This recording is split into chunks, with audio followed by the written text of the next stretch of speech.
Good morning, शुभ प्रभात बच्चों। TSS online class में आप सभी का स्वागत है। मैं श्याम सुंदर सर आप लोगों के समक्ष फिर आज हिंदी पाठ 3 उपमन्यु जो कुछ कहानी बच गए थे उसको लेकर उपस्थित हूँ। तो बच्चों चलते हैं हम गुरु भक्त उपमन्यु की ओर, जो अगले वीडियोज में अधूरा रह गया था। आज फिर मैं उस कहानी को पूरा करने के लिए आप लोगों के सामने उपस्थित हूँ। तो चलते हैं गुरु भक्त उपमन्यु।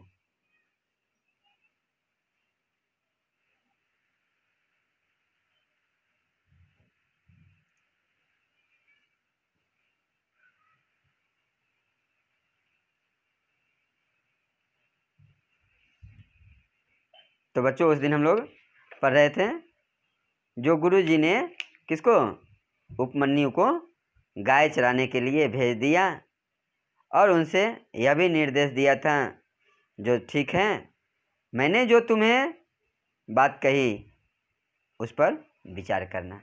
अब देखते हैं आगे। उपमन्यु का दंड जारी रहा। वह गांव से खाना लाकर आश्रम में दे देता। उसके बाद वह भोजन उसकी आंखों के आगे न आता। आश्रम में सब लोग खाते पीते, केवल उपमन्यु को खाना न मिलता। इस प्रकार 3 दिन और गुजर गए। गुरुजी इसकी प्रतीक्षा कर रहे थे कि उपमन्यु आकर खाना मांगे, लेकिन वह नहीं आया। आखिर गुरुजी ने उसे फिर बुलाया और उनसे पूछा, कहो उपमन्यु, आज तुम्हें गाय के साथ जाने में कोई कठिनाई हुई? नहीं तो गुरुदेव, उपमन्यु ने कुछ हैरानी से कहा। जरा भी नहीं। तो उपमन्यु का गाय के साथ जाना और खाना का बंदिश, यह दंड उनका जारी ही था। सभी गांव से खाना लाते, आश्रम में देते। आश्रम के जितने भी शिष्य थे, बच्चे थे, सभी को भोजन मिलती, परंतु उपमन्यु जो था भोजन से वंचित रहा जाता। सभी खाते पीते, परंतु उपमन्यु को खाना नहीं मिलता। इस प्रकार से बच्चों जानते हैं 3 दिन बीत गया। 3 दिन के बाद फिर गुरुजी ने उपमन्यु को अपने पास बुलाए और उनसे पूछा, क्या ये उपमन्यु, किसी प्रकार का दिक्कत तो नहीं? गाय चराने में कोई कठिनाई तो नहीं हुआ? उपमन्यु ने हैरानी से कहा, जरा भी नहीं गुरुदेव। क्या? अब गुरुदेव की बारी थी हैरान होने की। गुरुदेव की बारी थी हैरान होने की। क्या? जो मैंने 3 दिन पुनः इसको रख दिया गाय चराने के लिए और खाना नहीं दिया, फिर भी यह हिचकिचाया नहीं, किसी प्रकार की कठिनाई नहीं। गुरुजी ने फिर पूछा, क्या तुमने इसी अवस्था में भूख पर विजय पा ली है? उपमन्यु ने धीरे से कहा, मैंने गाय का दूध पी लिया था। क्या? दूसरे उत्तर में क्या दिया उन्होंने? नहीं गुरुदेव, मैं भूखे तो नहीं रहा, लेकिन मैं गाय चराने गया तो गाय का दूध ही पी गया। अब क्या करें? बहुत अचरज की बात थी गुरुजी के लिए। भाई एक तरफ से रोकते हैं तो दूसरी तरफ से हो जाती है। फिर क्या हुआ था? अब गुरुदेव की क्या हुआ? पी लिया। गुरुदेव कुछ देर चुप रहकर, पुत्र उपमन्यु, मैंने देखा है कि तुम झूठ कभी नहीं बोलते, पढ़ाई में मन लगाते हो, प्रसन्न रहते हो, दूसरों को भी प्रसन्न रखते हो, लेकिन तुम पेट के इतने वश में हो कि उसकी खातिर नियम तक भूल जाते हो और स्वार्थी बन जाते हो। पुत्र, जिस व्यक्ति की देह उसके मस्तिष्क का आदेश नहीं मानती वह कुछ भी नहीं कर सकता। हाँ, भूख को शांत करने के लिए वह चोरी करने से ही नहीं हिचकिचाएगा। क्या यही सब सीखने के लिए तुम्हारे पिता तुमको मुझे सौंपा? बोलो उपमन्यु, क्या हुआ? तो गुरुजी चुपचाप रह गए, उपमन्यु को देखे और बोले, जो उपमन्यु, तुमने झूठ नहीं बोलता है कभी, यह मुझे पता है। पठन पाठन में मन लगाते हो, इसमें भी किंचित मिथ्या नहीं। दूसरे को प्रसन्न रखते हो, इसमें भी लेस मात्र मिथ्या नहीं है। लेकिन तुम पेट के लिए इतना नियम को भूल जाओ, स्वार्थी बन जाओ, यह अच्छी बात नहीं। जिस व्यक्ति का, जिस आदमी का शरीर मस्तिष्क आदेश नहीं मानती है ना, वह व्यक्ति कुछ नहीं कर सकता। तो आपको अपने मन को अपने बस में रखना चाहिए था, लेकिन आपने मन को उन्मुक्त छोड़ दिया।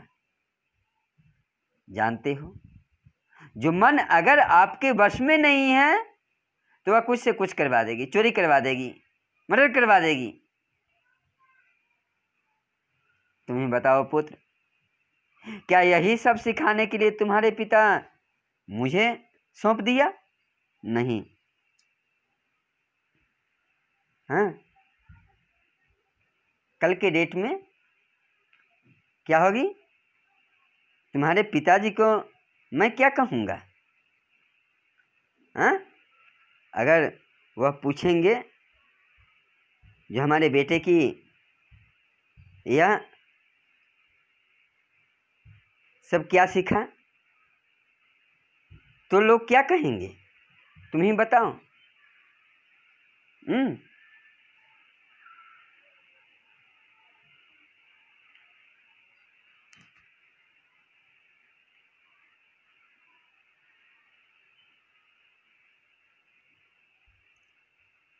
तो लोग तुम्हें कितने गिरे हुए, कितने नीच सोचेंगे ना। फिर बात क्या थी? गुरु ने, ये उपमन्यु ने उसी क्षण संकल्प कर लिया कि गुरुदेव को अप्रसन्न होने का अवसर नहीं देगा। फिर उसने विनम्रता स्वर में कहा, गुरुदेव, जब तक आप स्वयं मुझे अपने हाथों से भोजन नहीं देंगे मैं नहीं खाऊंगा। ऐसा गुरुजी के समक्ष क्या किया? वह संकल्प कर लिया। इस तरह वह भूखा रहकर गुरु के कार्यों में लगा रहा। तीसरे दिन जंगल में जब वह गायों को चराने के लिए ले जा रहा तो भूख के मारे उसकी जान निकली जा रही थी। अंत में उसने एक पौधे के रस भरे पत्ते तोड़कर खा लिए। वे पत्ते दवा के काम आते थे।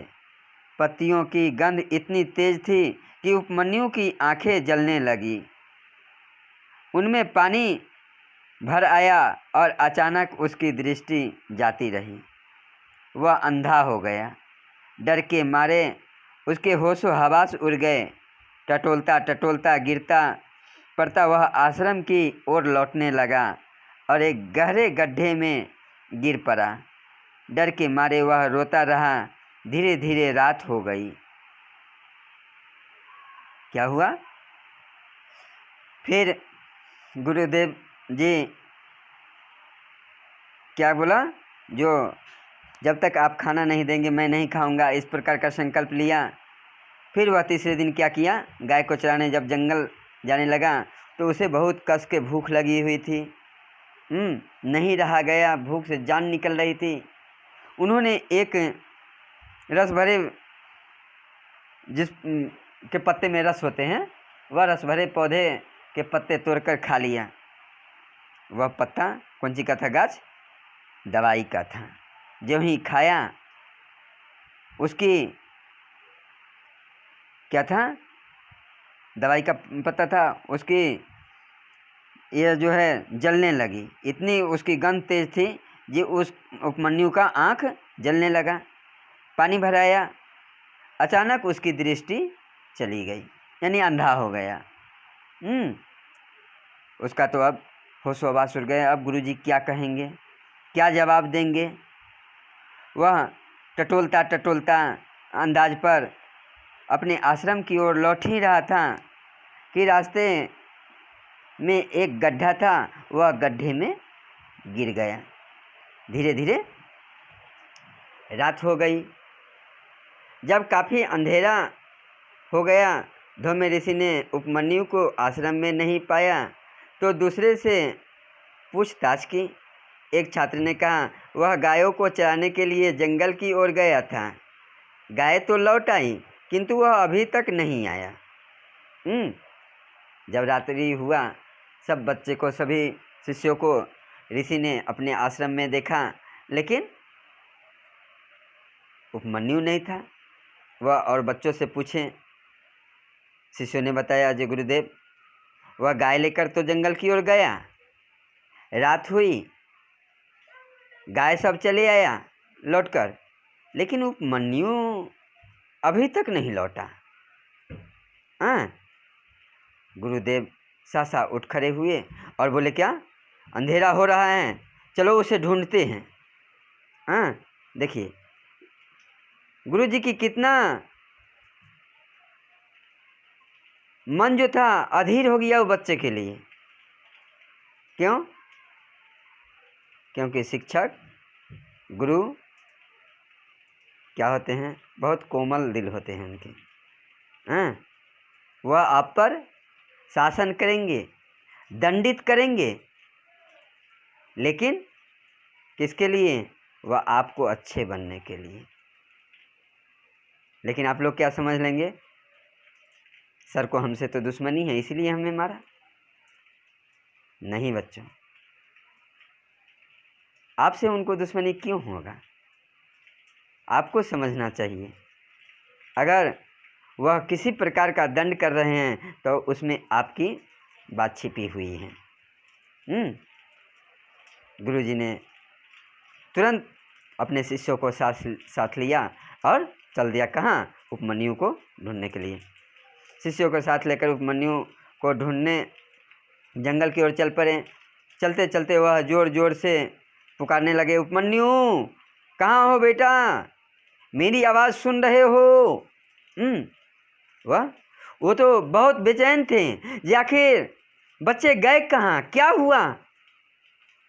गाय चराने के लिए जंगल गया, गाय आ गई, वह नहीं आया, पता नहीं भूखे से कहीं भाग गया या किसी जानवर ने खा लिया। जंगल वाली बात है। अब उनके माँ बाप को क्या जवाब देंगे? विकल हो गए, जिस तरह जल के बिना मछली विकल होता है। रोते रोते थककर उपमन्यु सो गया था। गुरुदेव की पुकार कानों में पड़ी तो चौंक कर उठ बैठा। वह काफ़ी रोते रोते वह गड्ढा में उपमन्यु को नींद आ गई थी। जो ही गुरुदेव की आवाज़ उनके कान तक पड़े, उपमन्यु उपमन्यु, वह चौंक कर उठा और बैठ गया। आखिर गुरुदेव ने गड्ढे के किनारे खड़े होकर नीचे झाँक कर उपमन्यु को देखा और पूछा, तुम इस गड्ढे में बैठे हो उपमन्यु, क्या बात है? अपने दुख को, अभिमान को कठिनाई से दबाकर उपमन्यु ने कहा, गुरुदेव, मैं अपनी इच्छा से यहाँ नहीं पड़ा हूँ, मैं इसमें गिर गया। मैंने भूख के मारे एक पौधे के पत्ते खा लिया, उनको खाते ही मेरी आँख जलने लगी और मेरी दृष्टि एकाएक धुंधली हो गई, चली गई। मुझको लगता है कि मैं अंधा हो गया हूँ। गुरुदेव फिर रुककर उनसे पूछा, उगाऊं तो ठीक ठाक है ना? गौएं तो ठीक ठाक है ना? क्या कहा? गुरुजी को शक हुआ जो कहीं छल तो नहीं कर रहा है। उन्होंने कहा क्या गाय को चराने को जो लेकर आया था, गाय सब ठीक ठाक है ना? हाँ। फिर उपमन्यु ने गुरुजी से कहा, मित्रों ने उसके आश्वासन दिए कि गायें सही सलामत आश्रम में लौट आई हैं। धौम्य ऋषि ने उपमन्यु से उस पौधे का वर्णन करने को कहा जिसकी पत्तियां खाकर वह अपने आँख गंवा बैठा था। उपमन्यु बता चुका तो गुरुदेव ने कहा, उपमन्यु मेरी विचार है कि तुम यहीं रहो और भगवान से प्रार्थना करो कि वह तुम्हारी दृष्टि लौटा दे। यदि तुम सच्चे मन से प्रार्थना करोगे तो ईश्वर तुम्हारी सहायता अवश्य करेंगे। जब तुम्हारी दृष्टि तुम्हें वापस मिल जाए तो वापस आश्रम लौट आना। इतना कहकर शिष्यों के साथ आश्रम में वह लौट गए। गुरुदेव को देखो, फिर परीक्षा उपमन्यु के समक्ष फिर परीक्षा शुरू हुआ। उन्होंने कहा, हे उपमन्यु, तुमको मैंने बार बार मना किया, लेकिन तुमने बार बार गलती किया। अब मेरी इच्छा है जो तुम इसी गड्ढे में रहो और यहीं परे परे भगवान की क्या करो? प्रार्थना करो। अगर तुम सच्चे दिल से भगवान को स्मरण करोगे तो भगवान तुम्हें दर्शन देंगे और तुम्हारी आंखें ठीक हो जाएंगे और तुम्हारे नेत्र वापस हो जाएंगे तो तुम आश्रम चले आना। बस इतना कहकर आदेश सुनाकर उपमन्यु को गुरुजी अपने आश्रम की ओर चले गए। धौम्य ऋषि का निर्णय सुनकर उपमन्यु समझ गया कि गुरुदेव उनको चुनौती दे गए, यह उसकी परीक्षा है। उसका मन साहस और गर्व से भर गया। उसने विनय से सिर झुकाकर गुरुदेव का आदेश स्वीकार किया। आसन जमाकर ध्यान की मुद्रा में बैठ गया और प्रार्थना में लीन हो गया। उसे किसी चीज़ की सुध बुध नहीं रही। उसकी आंखें बंद थी, होठ हिल रहे थे, उसका सारा शरीर स्थिर हो गया था। इतने में उपमन्यु को लगा कि देवता ने वैद्य अश्विनी कुमार उनके सामने खड़े हैं। क्या हुआ? जब धौम्य ऋषि ने उपमन्यु से इस प्रकार के वचन कहे, हे उपमन्यु अब तुम यहीं रहो, इस प्रकार का आदेश, गुरु की आदेश पाकर उपमन्यु समझ गया जो गुरुजी क्या हैं, बहुत गुस्से में हैं, हमसे नाराज़ हैं। उन्होंने सहसा उनका आदेश को स्वीकार कर लिया।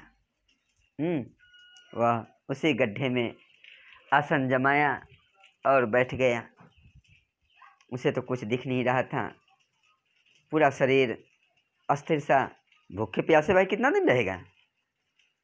वह भूख प्यास से छटपटा रहा था। उनके मुख जो है सिर्फ होठ हिल रहा था। उसी में देखता है ये देवताओं के वैद्य अश्विनी कुमार उनके सामने खड़े हैं। क्यों? क्योंकि उस समय वह, अब तो उसका आँख था नहीं, वह कहीं जा आ नहीं सकता था। भूख से तो शरीर स्थिर हो ही गया था। अब भगवान को याद करने लगा। जब ही भगवान को सच्चे मन से याद किया, उसी समय देवताओं के वैद्य अश्विनी कुमार उनके सामने खड़े नजर आने लगे। फिर क्या बात थी?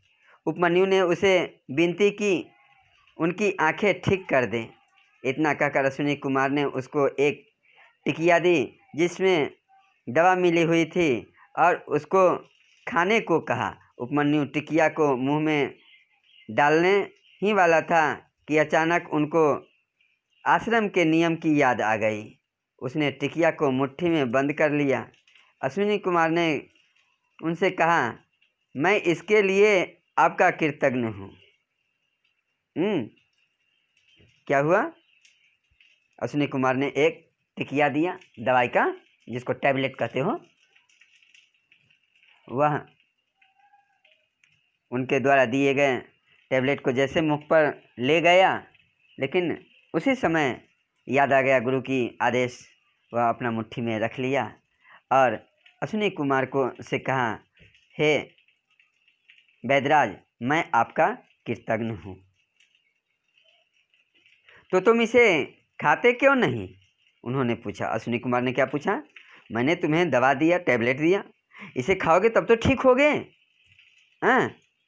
उपमन्यु ने कहा, मैं इससे अपने गुरु को भेंट करूँगा, हमारे आश्रम का यही नियम है। हाँ, क्या? हमारे आश्रम का नियम है, जब भी कोई कुछ दे तो वह आश्रम में भेंट करना होता है, फिर गुरुजी जो है उसे बांटकर सभी को देते हैं। तो यह हमारा नियम है आश्रम का, मैं इसे कैसे खा सकता हूँ? अच्छा, थोड़ा सा पढ़ा लेते।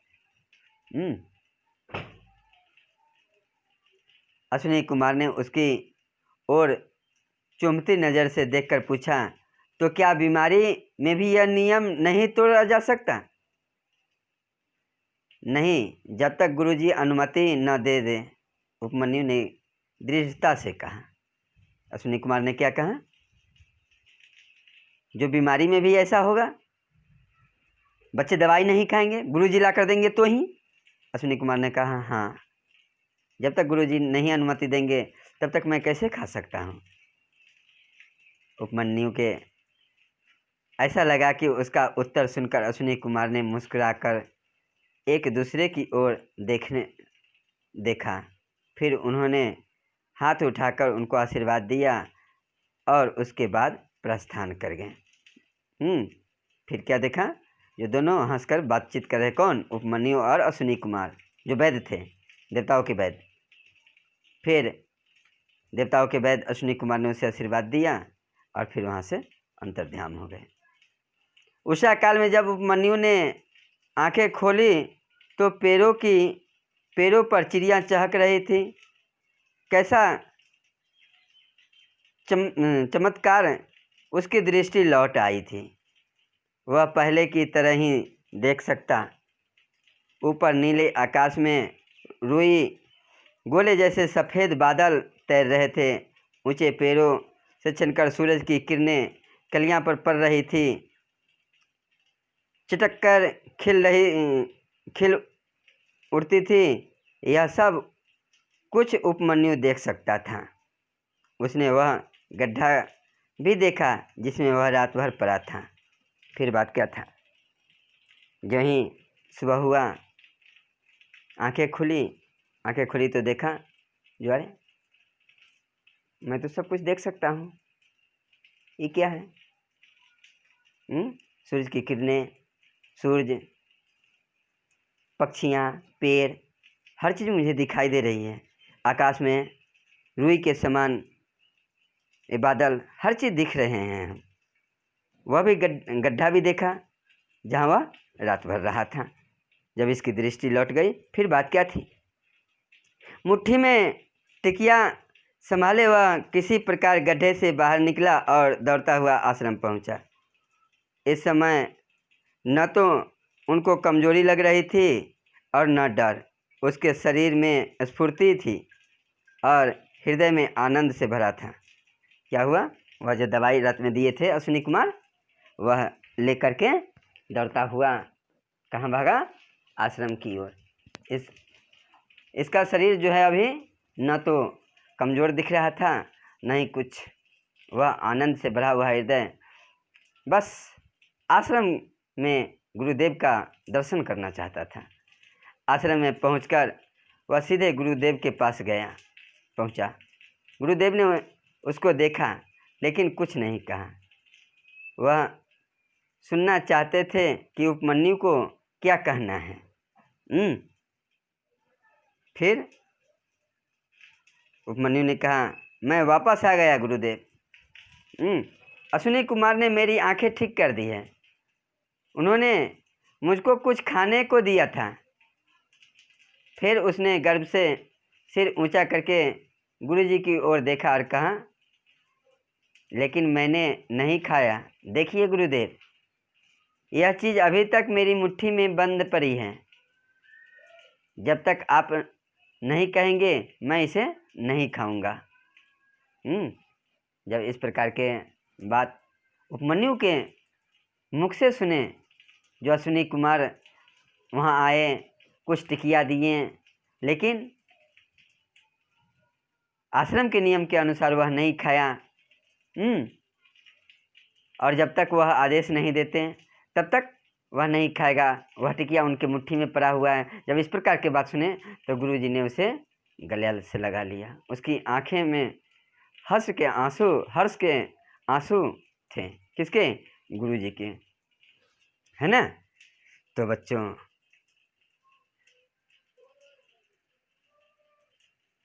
तो यह थे हमारे क्या? गुरु भक्त उपमन्यु। इसी के साथ बच्चों आज गुरु भक्त उपमन्यु का दूसरा पाठ समाप्त हुआ और कहानी भी समाप्त हो गई। बच्चों, इसका प्रश्न उत्तर आप लोगों को अलग से अपलोड कर दिया जाएगा हो सके तो, लेकिन आप लोग को पूरा पाठ का वीडियो में दिखाया गया है। आप लोग यह सारा प्रश्न उत्तर खुद से करें, अच्छा रहेगा। तो आप लोग, मुझे उम्मीद है जो आप लोग प्रश्न उत्तर कर लेंगे, और फेयर में उसे उतार देंगे। उत्तर सटीक होना चाहिए। वैसे हम कोशिश करेंगे जो आपका यह प्रश्न उत्तर आप तक पहुंच जाए, लेकिन आप लोग को भी अपना क्या करना है? कोशिश करना है, कोशिश जारी रखना है। फिर यहाँ से प्रश्नों के उत्तर जाएंगे, आप लोग मिला लेंगे। और आप लोग किताब ले ही लिए होंगे, जो नहीं लिए हैं वह किताब मंगवा लीजिए। तो प्रतीक्षा कीजिए हमारा अगला वीडियो का पार्ट 4 लेकर के फिर आप लोग के समक्ष हम उपस्थित होंगे। तब तक के लिए धन्यवाद।